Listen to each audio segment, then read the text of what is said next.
សត្វដង្កូវនាងត្រូវបានចាប់បញ្ចូលជាពពួកប្រភេទសត្វល្អិតដែលសត្វប្រភេទនេះធ្វើដំណើរដោយការវានិងស៊ីស្លឹកមនជាចំណីអាហារ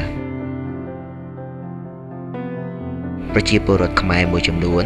តែងតែចិញ្ចឹមសត្វដង្កូវនាងធ្វើជាមុខរបរចិញ្ចឹមជីវិតបន្ទាប់ពីធ្វើស្រែចម្ការនាពេលនេះពីកម្មវិធីយើងខ្ញុំនឹងនាំអារម្មណ៍ទស្សនិកជនមកទស្សនាកម្សាន្តពីការចិញ្ចឹមសត្វដង្កូវនាងនៅក្នុងកសិដ្ឋានសូត្រដែលមានទីតាំងស្ថិតនៅក្នុងស្រុកភក់ខេត្តសៀមរាប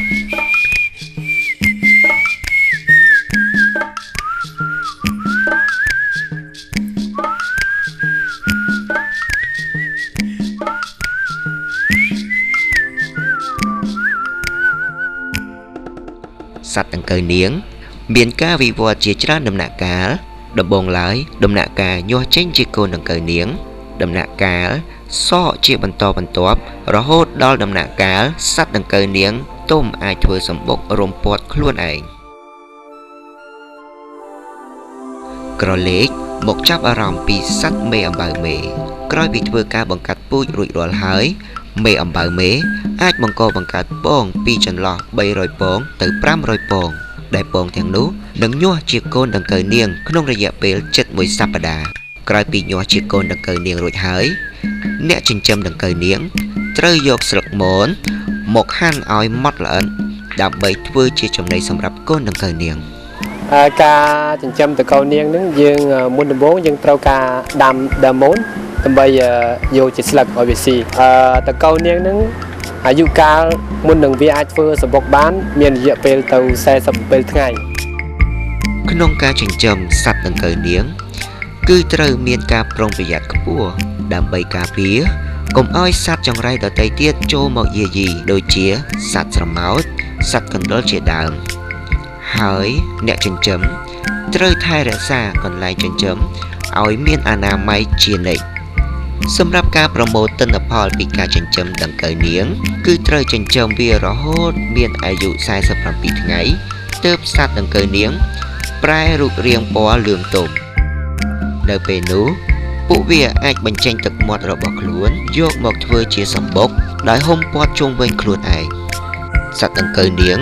គឺជាប្រភពតែមួយគត់ដែលសិប្បករចិញ្ចឹមដើម្បីយកសរសៃសូត្រសម្បុកដង្កូវនាងខ្មែរមានពណ៌មាសខុសប្លែកពីសម្បុកដង្កូវនាងរបស់ប្រទេសផ្សេងៗដែលមានពណ៌សហើយបន្ទាប់ពីធ្វើសម្បុករួចមានប្រហែលជា80%នៃសម្បុកដង្កូវនាងយើងត្រូវការសម្លាប់វាបើសិនជាយើងអត់សម្លាប់វាទេដល់ពេលដែលដង្កូវនាងទាំងអស់ខ្លាយទៅជាមេអំបៅនឹងកាត់សរសៃសូត្រអញ្ចឹងប៉ុន្តែយើងទុក20%ដើម្បីបន្តពូជតនៃវដ្តដង្កូវនាងបន្តទៀតចំណែកឯសម្បុកសត្វដង្កូវនាងត្រូវបានសិប្បករយកទៅស្ងោរក្នុងទឹកក្តៅដាំពុះដើម្បីស្រាយសរសៃសូត្រដែលសម្បុកដង្កូវនាងក្នុងមួយដុំគេអាចទាញយកសរសៃសូត្របានប្រវែងចាប់ពី200ម៉ែត្រទៅ300ម៉ែត្រ